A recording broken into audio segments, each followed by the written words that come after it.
Tapi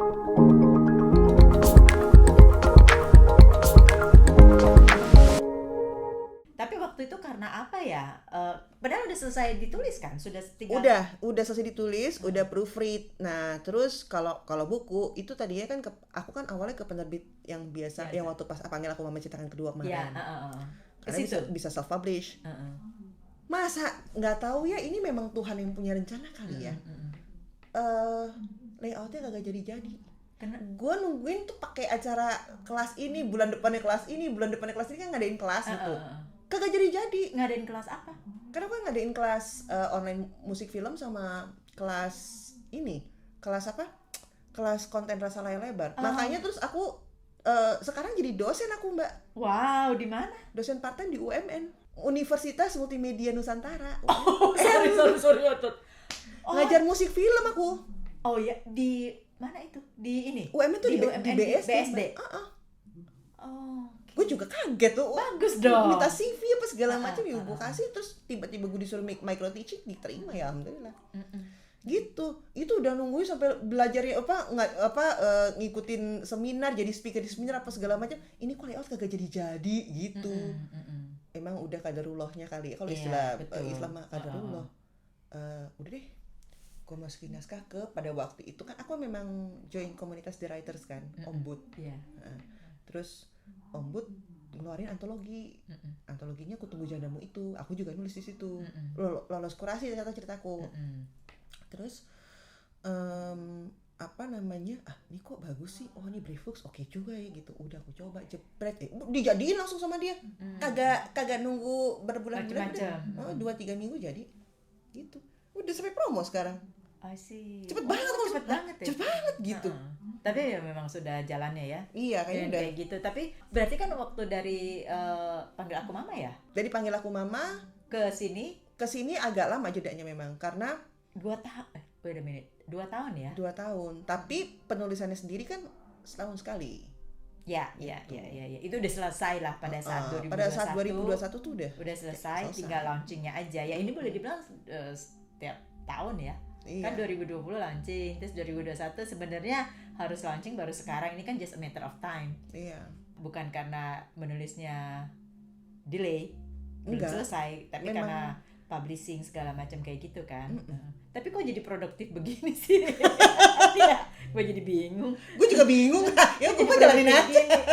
Kok bisa dari yang maksudnya inspirasinya tuh ada aja. Apa ini karena continuity dari yang Panggil Aku Mama itu bukan?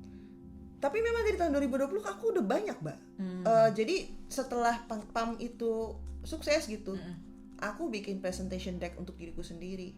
I planned it for 10 years. Jadi cita-cita aku tuh selama 10 tahun aku mau terus menulis. Setiap tahun satu maksudnya? Harusnya setiap tahun satu gitu. Fiksi dan non-fiksi. Karena aku juga mau nulis non-fiksi tentang musik film. Jadi ya udah nulis aja dulu. Kita kan kayak membuat karya itu kan nggak harus dengan dengan ayo kita ngumpul orang-orang, kolaborasi nggak harus selalu begitu. Jadi memang dengan imajinasi dari kita sendiri, second cinema kita sendiri, kita bisa menulis cerita based dari perjalanan inspirasi kita, bisa nulis cerita juga kan. Nggak, tapi sebenarnya Tia waktu awal I remember waktu awal PAM itu dituliskan itu agak-agak susah tapi katanya lancar gitu. Yang buku kedua ini akan mempunyai pengalaman yang sama nggak, atau memang sudah enak, udah lancar gitu? Jadi Anak Tak Bernama itu ada tantangan baru sih buat aku. Tapi untuk memulai menulis itu nggak sesusah yang pertama? Tidak sesusah yang pertama. Mungkin kalau yang pertama karena bentuknya skenario gitu, aku harus memutar second cinema aku supaya, ya kan, supaya bisa ditulis dalam bentuk skenario gitu. Aku harus menghafal formnya dan segala macam, maksudnya mengingat-ingat kembali gitu. Selama 13 tahun aku baca skenario. Ini nomor scene, ini adalah lokasi, ini adalah apakah pagi, siang, sore, malam gitu kan waktunya. Terus kemudian deskripsi dari scene apa segala macam. Nah, terus kemudian dipindah ke novel. Begitu dipindah ke novel itu ada 2 kali putar otak gitu dan merecall lagi sinemanya. Nah kalau Anak Tak Bernama makanya tebel banget, beda Iya, sama yang ini, pertama karena lebih enjoy. Enggak, pertanyaannya gampang banget ya, lebih enjoy. jadi Anak Tak Bernama aku memposisikan diri sebagai seorang storyteller yang ternyata memang para novelis seperti itu. Jadi ini benar-benar aku ketiknya dari novel. Jadi benar-benar dari based Bukan on dari novel. Jadi bukan dari skenario dipindah. Jadi lebih mudah berarti. Ya, Lebih lebih mudah mudah. Ya kan Mbak Lucy seneng baca kan? Iya. Pasti seneng banget dapat buku segini nih. Iya, belum. Ini belum. Makanya jadi bukannya kemarin bilang belum selesai, kenapa jadi sekarang udah jadi buku? Iya. Gitu loh. Gitu. Oh, I see. Jadi, nah ini cerita kalau lihat gambarnya kan si kucing. Ingat Pam itu kan ada si kucing. Apa ini kucing lanjutannya itu atau nothing to do with it? Ini kucing yang lain. Tapi inspirasi ceritaannya dari buku yang pertama enggak? Enggak, itu beda lagi. Totally different. Totally different. Okay. Jadi pada waktu itu ya memang Tuhan memberikan aku peristiwa yang luar biasa untuk dijadikan inspirasi ya. Aku memang penggemar kucing. Walaupun memang belum terlalu belum terlalu notok banget gitu loh untuk memelihara kucing secara detail, tapi setidaknya aku sudah sampai sana gitu. Sampai sekarang pun di rumah aku juga punya 8 kucing sekarang. Tadinya 9, yang satu meninggal jadi 8 gitu. Jadi ini cerita si kucingnya, how to peliharanya atau bukan cerita kiasannya? Jadi bocoran dikit dong, boleh dong. Ini namanya pembaca yang penasaran. Penasaran nih ya. Nah jadi memang inspirasinya dari ketika aku sudah mulai membantu kucing-kucing yang selama ini aku tampung gitu, aku adopt, melahirkan. Ternyata nggak gampang loh bantuin kucing melahirkan itu. Jadi aku juga baru tahu dia harus ngeden, terus udah gitu harus seperti manusia. Cuma bedanya ari-arinya memang harus dimakan oleh induknya supaya ada kekuatan untuk bisa melahirkan anak berikutnya. I see. Nah, memang di sini tuh ketika itu ada sekali aku coba bantu ngelahirin kucing aku, ternyata ya itu dia ada yang pergi satu-satu gitu. Itu ini jadi begitu aku lihat peristiwa itu gitu, aku merenung. Oh, gitu ya ternyata ya. Terus aku juga memperhatikan ketika anak-anak kucing itu maksudnya satu-satu meninggal gitu, induknya gimana sih? Terus perasaan protek terhadap anak itu seperti apa? Kayak gitu. Nah, mungkin aku di dalam pikiran aku menganalogikan sebagai ya udah itu anak. Kan kucing kan nggak tahu kandung atau tiri atau sambung. Kalau bisa berbicara mungkin tahu karena kan naluri ya. Iya, tapi kan ini kan memang benar-benar memberikan aku pelajaran berharga tentang anak, apapun dari mana statusnya apa segala macam tuh, anak is anak. Anak itu amanah. Dan makanya namanya Anak Tak Bernama, memang mengajarkan kita untuk mengapresiasi anak lebih gitu. Jadi berdasarkan si kucing itu jadi kepengen tahu kucingnya. Jadi setiap kali dibantu meninggal gitu kucingnya. Enggak, jadi memang ada beberapa bagian yang dimana anak pertamanya memang meninggal, kemudian anak keduanya meninggal gitu, dan selanjutnya, dan itu memang ada bau tangan manusia yang membantu atau? Nanti baca aja Mbak. Penasaran kan? Masa mesti gue buka di sini? Bacalah. Lihat buku Pamnya ada di situ. Oh iya. Tapi memang secara storytelling memang berbeda banget dengan yang pertama. Yang kedua ini aku merasa lebih lepas dalam, ya karena formnya itu aku nggak perlu berpikir oh ini form skenario gitu, nggak gitu. Tapi lebih kepada oke, ya udah aku cerita aja deh. Sama kayak kalau misalnya aku lagi gosip gitu sama Lucy gitu. Ya udah gitu. Tapi sebenarnya tadi kan saya belum nggak tahu nih sama sekali, nggak tahu sama sekali. Pam juga kan tahu lah kalau Pam kurang lebih gitu, bukannya sesimpel itu gitu ya, tapi apa ceritanya tuh cepat kita tangkap. Kalau ini kan seperti ada bukan rahasia sih, ada misteri yang Oh tadi iya. kita layan. Iya. Bener nggak? Bener, Misteri bener. apa yang bener nggak sih ini? Jadi kucingnya meninggal semua karena bau tangan manusia kayak gitu. Tuh kan, penasaran kan? Ya kan? Pokoknya untuk ini mah baca aja deh. Berarti makin kesini makin seru dong. Kamu makin menikmati menulis. Iya. Ini aja misalnya nih, ini dalam ilmu kepenulisan, logline itu memang penting. Biasanya orang tuh menyebutnya premis ya, cuman kalau aku lebih seneng logline karena kalau logline itu kan dalam satu kalimat gitu ya. Jadi logline cerita ini unik menurut orang atau dalam hati apa aku aja sih yang lagi kesambar apa otaknya.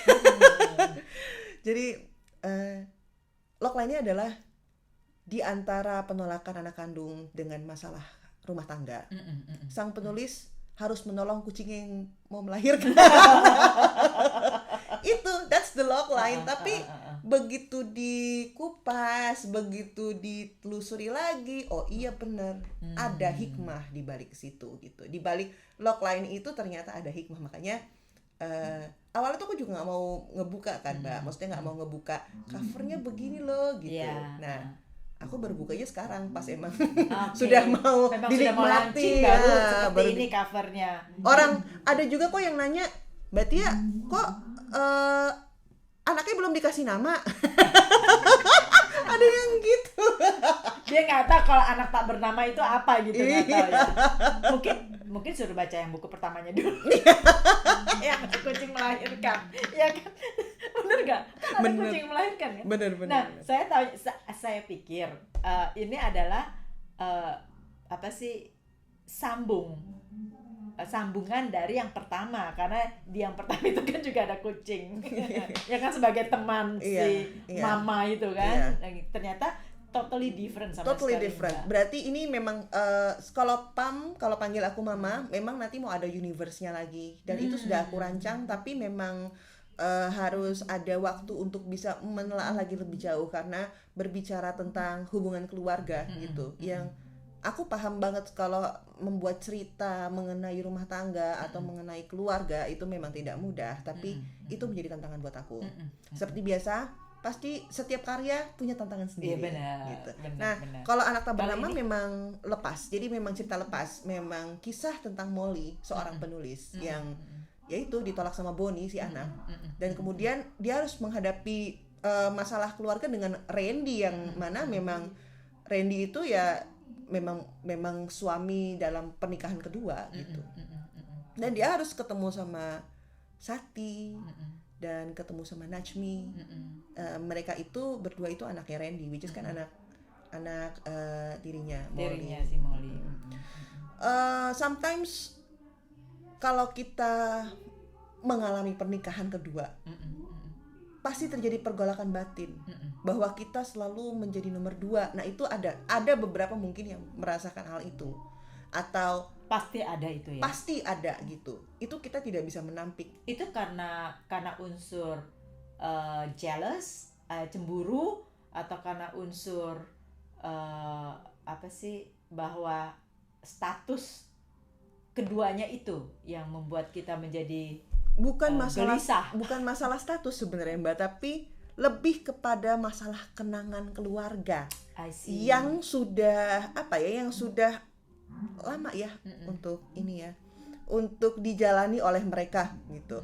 Tapi bukankah itu konsekuensi by the time kita memutuskan untuk ayo kita lakukan kehidupan yang kedua gitu loh. Iya, itu memang resiko dan konsekuensi. Tapi semua itu tergantung dari seberapa kencang pengaruh. Kan ada seberapa kencang pengaruh itu, jadi kayak yang kadang ada yang misalnya si anak boleh ngomong soal mamahnya gitu segala macam, dan tapi kadang-kadang mereka memperlakukan kita seperti kita itu bukan anggota keluarga, kayak gitu. Atau memang ada yang pasti cinta banget sama kita gitu misalnya. Jadi ya itulah kayak kisah Molly ini gitu. Ini benar-benar apakah bisa dibilang dilema keluarga atau drama keluarga? Karena kan di keluarga drama-drama gitu terus. Iya, drama keluarga. Drama keluarga kayak gitu.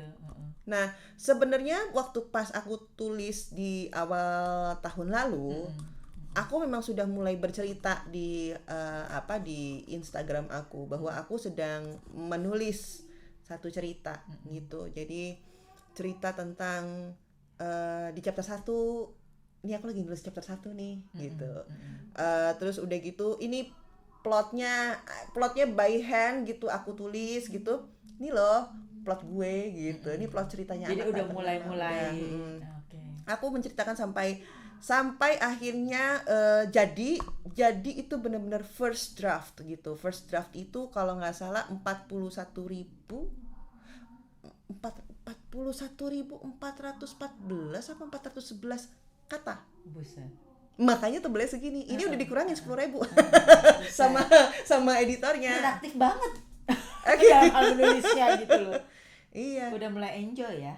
Sudah mulai sudah mulai merasakan gitu. Misalnya ini ada satu peristiwa, ini memang bisa masuk ke alur yang sebelah sini, bisa masuk ke alur yang sebelah sana. Merasakan, waktu itu aku rasanya seperti apa ya, berpisah dengan anak misalnya gitu ya, atau berpisah dengan terjadi perceraian gitu, itu rasanya seperti apa ya. Nah, itu udah bisa aku ungkapkan dengan kata-kata yang memang harus harus dijelaskan gitu.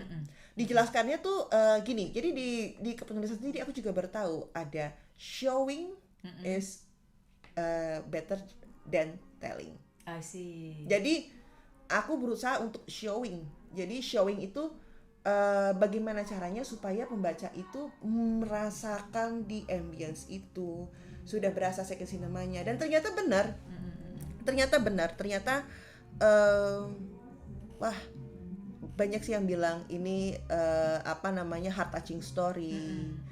Dan kebetulan memang testimonialnya itu penulis semua sih Mbak. Jadi kayak Mas Anang YB, terus seperti Pak Yose Esbil, kemudian ada Mbak Mia Jusaima gitu, itu yang memberikan testimoni penulis untuk itu.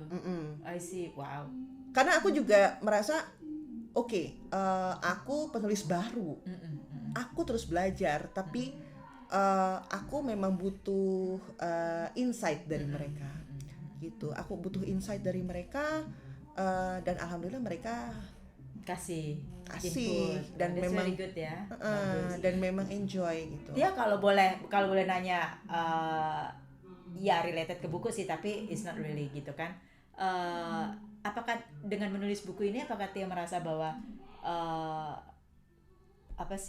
your expertise yang sebelumnya itu sudah mulai bergeser dalam hal industri? Jadi sekarang lebih fokus mendingan nulis buku, kemudian ini akhirnya kan ujung-ujungnya UUD. Boleh dan tetap ke situ. Jadi apakah sudah ke arah situ gitu loh? Jadi gini. Aku tidak meninggalkan duniaku yang dulu sebagai penata musik film, tidak gitu. Setelah dijalanin, kita itu secara utuh manusia itu punya berbagai macam bakat. Sekarang tinggal kita mau apa enggak untuk menggali lebih dalam. Nah, kebetulan aku menggali lebih dalamnya lewat kepenulisan gitu, yang mana related sama film. Kan film itu intinya adalah cerita. Nah, kenapa cerita? Karena memang film itu memang harus dinikmati oleh penonton yang mesti tahu ceritanya gitu kan. Dan director is the one who tells the story.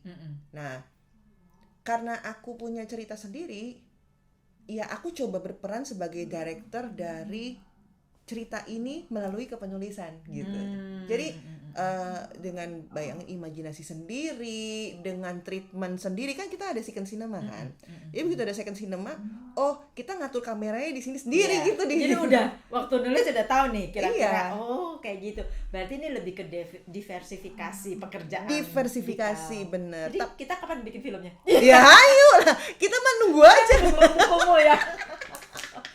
Kan maksudnya gini, zaman sekarang, zaman digital gini kan sebenarnya kalau dulu kita biayanya sangat amat tinggi banget kan, kalau kita lihat sekarang aja HP aja bisa bikin film.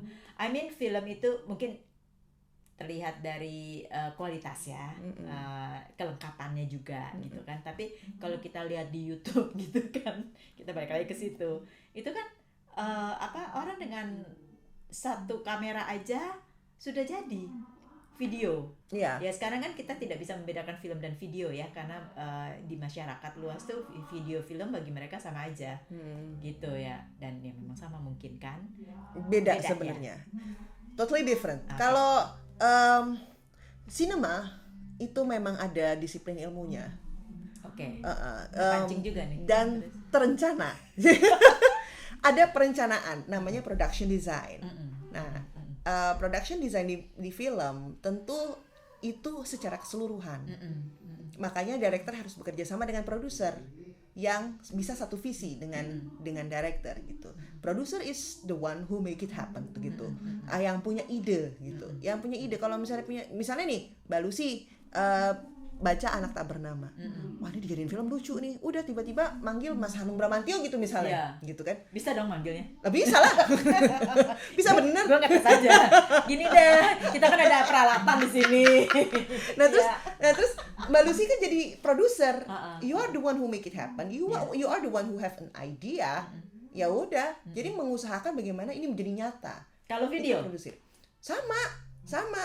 Yang penting bagaimana caranya menjadi nyata. Nah, tapi memang persiapannya lebih singkat kali. Persiapannya lebih singkat kalau video, karena dan dengan perspektif yang sederhana. Dengan memang hanya masuk ke YouTube saja atau sosial media, tidak di layar lebar atau sebenarnya sekarang ini banyak banget media yang yang bisa kita taruh filmnya. Selain bioskop ya, memang ekosistem asli adalah bioskop, yang mana kita memang mendengarkan menonton film dengan mendengarkan Dolby gitu ya, 5.1. Tapi kan seperti misalnya Netflix gitu kan, dia juga. Oh iya. Cuman ekosistem dari filmnya itu sendiri yang asli dari dulu kan memang di bioskop. Kalau sekarang memang sesuai dengan perkembangan zaman kan, kita semua merasakan digital disruption sampai akhirnya sekarang menjadi zaman digital gitu kan. Nah, di situ tuh memang sudah mulai muncul seperti OTT yang lain atau apps yang lain gitu, yang memang menerima placement gitu untuk karya kita gitu, untuk konten kita gitu. Jadi ya memang menjadi alternatif media untuk disampaikan kepada community atau kepada audiens kita gitu ya. Tergantung dari seberapa tertarik mereka untuk melihat cerita kita. I see. Okay. I thought that karena video itu short gitu ya. Tapi nggak juga, ada juga video yang panjang. Iya. Ya kan? Iya. Hanya persiapannya aja lebih sedikit, equipmentnya juga lebih sedikit gitu kan. Makanya semua itu tergantung dua orang itu, produser dan director. Dan direkturnya. Kalau direkturnya dari ekspektasi second cinemanya itu adalah film, ya udah dekupasinya pasti keluar film. Tapi kalau sama seperti ini nih, dia kan film. Jadi berarti second cinemanya film. Karena sudah terbiasa dengan menonton film kan. Wah gitu. Ini mudah-mudahan nanti ada yang dengar. Kita bolehlah jadi produsernya. Kita mesti cari eksekutif produsernya. Amin. Iya enggak? Iya. Enggak, karena kita kan udah Dolby. Oh iya dong. Aduh. Itu makanya tadi aku diculik di sana Bang Ican. Udah Dolby. Di hal-hal ini pasti dia menulisnya dengan yang itu keluarga, yang ini juga keluarga kan. Iya. Nah, kalau yang sudah masuk keluarga gitu kan lebih ke edukasi, bukan? Betul. Makanya di setiap novel pertama, baik pun novel pertama maupun novel kedua ini, ada catatan psikologisnya. Jadi catatan psikologi itu yang menulis adalah memang psikolog. Klinik. Kalau yang pertama, Panggil Aku Mama, yang menulis catatan psikolognya adalah Mbak Tika Bisono, ya kan? Yeah. Kalau yang ini aku minta sahabatku Mas Mario Carl Joseph, beliau juga psikolog dari Atma Maitra, untuk menulis tentang kisah Molly ini, dan dilihat dari kacamata psikologi itu seperti apa. Gitu. Seperti apa tuh, kalau boleh sharing sedikit aja? Traumatik perempuan dari pernikahan pertama sampai pernikahan kedua, ketika itu memang belum tuntas traumanya, dia harus menghadapi takdir, yaitu pernikahan kedua. Itu yang menjadi highlight buat beliau gitu, buat Mas Mario gitu. Dan dia sangat excited. Beliau pun sempat bilang sih sama aku, terima kasih ya Mbak Tia sudah menulis kisah-kisah ini. Jadi kita tuh para psikolog tuh juga ada bahan materi untuk bisa misalnya kalau misalnya mereka menghadapi pasien yang dengan keadaan seperti ini, ya udah tinggal bacain buku materi gitu. Jadi malah menolong cross promotion. Makanya begini, cross promotion. Beliau bilang gitu. Dan Mas Mario sih bilang gitu, terus menulis kisah seperti ini gitu yang akan menjadi pelajaran bagi masyarakat ya gitu, bagi yang sudah menikah untuk bisa menguatkan diri gitu, atau yang sudah menikah lagi gitu, maupun pasangan muda. Ini menjadi pelajaran banget bahwa mungkin bagaimana cara menyikapi bila keadaannya seperti ini gitu, menyikapi bila keadaannya seperti itu kayak gitu. Jadi di sini tergambar semua. Berarti dengan kata lain, pada saat kita mau nikah itu betul-betul perlu persiapan lahir batin ya. Betul. Jadi kita nggak pernah tahu, karena menikah itu bukannya akhir tapi awal dari sebuah kehidupan yang kita nggak pernah tahu tuh, kayak ke hutan belantara gitu kan. Yang banyak. Mbak Lucy pernah dengar istilah orang tua kita dulu nggak? Katanya kalau jodoh itu, ada yang bilang jodoh itu seperti membeli kucing dalam karung. Oh iya. Iya kan? Kayaknya umur kita mirip dong.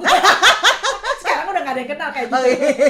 Nggak tahu, iya makanya, tapi maksudnya oke. Emang kenapa? Emang kucing dalam karung kenapa? Nah kan setelah gelap soalnya kucing dalam. Ini bukan karena itu kan yang anak tak bernama jadi kucing. Tapi begitulah. Oke. Iya sih, memang benar kan, kucing dalam karung kan nggak ngerti apa-apa, dibawa kemana-mana kan dia nggak ngerti ke arah mana, dan nggak ada arahnya, tiba-tiba udah sampai. Ya itu kan sebenarnya we are entering into the new life by the time we get married and say yes I do. Betul. Gitu betul kan? Itu betul sekali. Jadi ya pengalaman keluarga ini yang sebenarnya menarik sih, sangat menarik, karena kembali lagi, apapun yang terjadi di luar sana, siapapun kita, menjadi apa kita, itu sebenarnya dimulai dari keluarga. Ya kan seperti kemarin, ya sebenarnya sih gosip dikit ya, kan ada yang terjun bebas tuh. Kalau dengar berita hari ini, terjun bebasnya seorang model ya. Nah itu kan kembali lagi, apapun itu backgroundnya, yang saya sebenarnya mau bukan tekankan lah, yang melihat dari esensi kenapa kok bisa begitu segala macam, ya kembali lagi ke keluarga. Memang. Sebenarnya sudah saatnya gitu, apapun status pernikahannya gitu, anak dan orang tua harus saling menjaga. Dalam hal segala hal, dalam hal berkasih sayang, dalam hal membuat kehangatan di rumah. Itu sebenarnya anak dan orang tua harus saling menjaga gitu. Jadi dengan demikian, keluarga yang harmonis dan kemudian anak-anak yang baik gitu ya, baik dan santun gitu, itu bisa kita dapatkan. Jadi sebenarnya takes two to tango gitu ya. Maksudnya it's gak cuman orang tua aja, tapi anak juga ada kontribusinya. Jadi dalam keluarga itu sebenarnya masing-masing mempunyai peran masing-masing, kayak film. Gue kayak ngomongnya tuh film banget. Tapi iya loh. Tapi ya aku berasa banget. Jadi kayak waktu pas aku kecil, papa sama mama itu pasti melibatkan aku dan Dion dan Sati gitu ya, untuk misalnya memutuskan hari ini kita mau pergi kemana, hari ini kita mau ngapain, misalnya mau nonton kah, itu musyawarah demokrasi dulu. Tuh ya. Demokrasi banget gitu. Makanya jadi setiap keluarga itu pasti ada itu. Ada yang misalnya aku mau nonton, terus si Dion bilang oke, aku mau nonton, Sati bilang aku mau belanja gitu. Ya udah, akhirnya yang menang adalah yang nonton, karena mayoritas milih yang nonton. Nah itu memang terjadi, dan nah di situ dibutuhkan komunikasi yang baik antara orang tua dan anak gitu. Kalau misalnya orang tua dan anak secara emosi Tidak tidak attach, terjalin komunikasi dengan baik, itu bakalan ya seperti anak tak bernama ini. Gitu. Ih, ceritaannya ini ya. Cerita aneh ya? Ceritanya gitu ya. Pancingan gue bener dong. Mbak Lucy bisa aja, pinter amat kalau mancing kita. Saya dari sebelum membaca pengen penasaran apa itu ceritaannya gitu loh. Tapi ya memang I agree lah. Personally gitu, I agree, setuju gitu kalau semua itu berangkat dari keluarga. Betul. Jadi apapun itu orang berbicara soal sakit jiwa, kok arahnya sampai ke situ ya? Karena itu kan ada yang koslet di kepala, dan itu kan dari mana ya, dari keluarga juga gitu loh. Betul. It's a lot of things yang happening di keluarga yang tidak terekspos. Kan ada juga tuh beberapa minggu yang lalu yang mengenai jangan bilang-bilang dong itu kan aibnya ya itu ya. Itu kan aibnya keluarga. Kenapa kita perempuan mesti berbicara, mengadu ke kiri ke kanan gitu kan, yang banyak pro and con-nya itu loh. Jadi kembali lagi sebagai perempuan susah ya kan, sebagai keluarga juga susah, sebagai anak juga lebih susah karena keharmonisan itu kan ternyata nggak cuma dari orang tua. Memang Ternyata orang tua dan anak juga. orang tua dan anak juga. Tapi itu suka lupa loh, Tia. Jadi semua anggota keluarga itu kalau menurut aku itu punya kontribusi dalam menjaga keharmonisan keluarga gitu ya, sebuah keluarga. Kalau misalnya dari pas kita jadi keluarga kecil itu bisa terjalin dengan baik, apalagi nanti pas jadi keluarga besar itu akan lebih harmonis. Aku percaya itu gitu. Kalau misalnya di keluarga kecilnya tiba-tiba memang ada suatu peristiwa based on ego gitu yang membuat semuanya jadi berantakan, ya bagaimana kalau jadi keluarga besar kayak gitu. Jadi itu. Tapi gimana handle-nya tuh seperti itu kalau terjadi? Kayaknya gue agak sedikit ada bio. Aduh. Enggak lah, tapi maksudnya in your opinion, because you are penulis kan, itu kan sesuatu yang pasti ditunggu orang. Ini you bring up problem into your book gitu kan. Is there any solution that you are telling them gitu, bahwa seharusnya seperti ini? Ada nggak? Memang solusinya ada di buku opening ini. and closing gitu. Ada di buku ini ada solusinya gitu. Diperkuat dengan catatan psikologinya itu.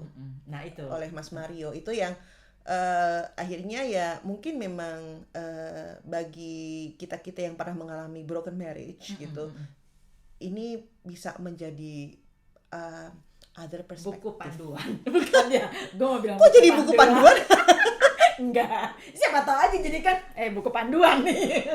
Dan kalau di sekolah ada buku panduan kan dibeli anak sekolah. Iya. Oh iya, sebagai different perspective yang you have to bisa lihat ya, bisa baca seperti itu. Dia, dengan target 1 tahun 1 gitu kan, sebenarnya pasti menulis buku itu enjoying ya, itu satu. Tapi making money nggak sih? Kalau Supaya nanti publisher sama segala macam, ayo dong kerja keras. ya sebenarnya Kan ada sisi idealisme, tapi tentu kan perut juga ada sisi di sini. Oh, iya, tapi iya, kan iya. yang di tengah juga perlu. Iya.